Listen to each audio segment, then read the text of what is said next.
po kigudde waani. Abatuuze b'e Busiikiri baguddemu ekikangabwa oluvannyuma lw'okusanga ennyumba ya mutuuze munnaabwe ng'ono abadde mwawule abadde yakawummula emirimu gy'omukama ng'ekutta omuliro n'ebengeya.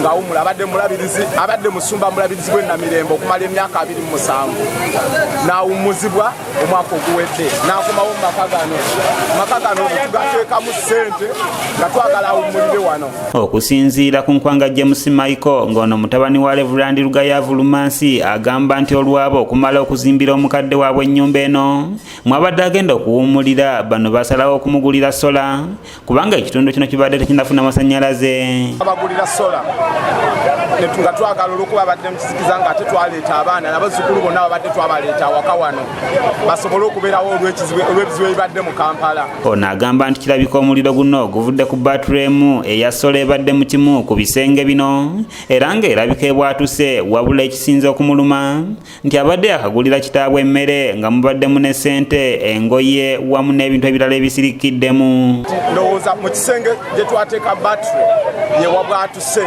kakati mwene guvaayo kakati mu nyumba mbaddemu omwana omuntu omu omukulu then n'abaana abato kati mu kutaasa abaana basoose kwagala kutaasa abaana ng'ebintu ebisigadde bibadde tebikyasoboka kutaasika kubanga babadde bawala bokka babadde musajja n'omunange amaka gange gali walako okuva wano mbadde nina kulwana kudduka ne bannaye nensanzewo bannange ab'ekyalo batukoze bulungi. Mugalu Samuel ng'ono mutuuze agamba nti abazinnamwoto basaanye bakozesenga obwangu kubanga nabo ng'abatuuze bakoze kye basobola okuzikiriza omuliro guno naye nga buteerere.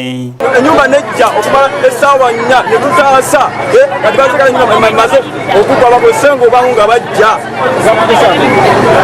enyumba ekutte essaawa 10 bagasale negenda kukola essaawa emu obadde bakolayo ki tuzikiriza tukoze buli kimu bawuza bajja banne bakozesenga obwangu tulikoye. Abatuuze bagamba nti bo bawulidde endulu wabula bagenza okutuuka ng'enju yakuttedde omuliro era mukyala Reverend yazirise n'addusibwa mu ddwaliro wabula nga bo abaana babiri babadde bagiddwamu dda.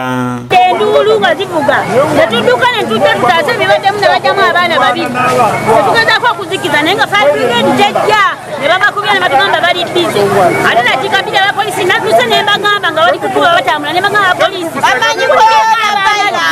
mukubireko ab'amazzi bajje bane bazikisa ennyumba ekiriiramu n'abaana mukadde omukazi bamututte azise n'okuzirika naye ne basigala ne batambula butambuzi. Abalala bagamba nti poliisi efa ku coronavirus yeka okusinga okutaasa ebintu by'abantu.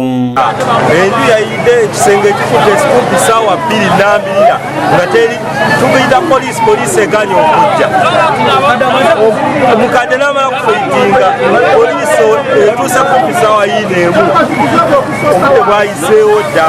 Lumansi Lugayavu yali musumba mu bulabirizi bw'e Namirembe era ng'ennyumba eno yagiyingira nga 3 Desemba omwaka oguwedde. Bakezezzaako okukola kye basobola naye ng'embeera tekyasoboka kutaasika kubanga ennyumba eyo etukoze bubi kubanga omusumba abadde yakawummula yagiyingira ennaku z'omwezi 3 omwezi ogw'e12 mu mwaka 2019. Ajje Samuel yakusakidde eggulire lino okulwa ABS Television.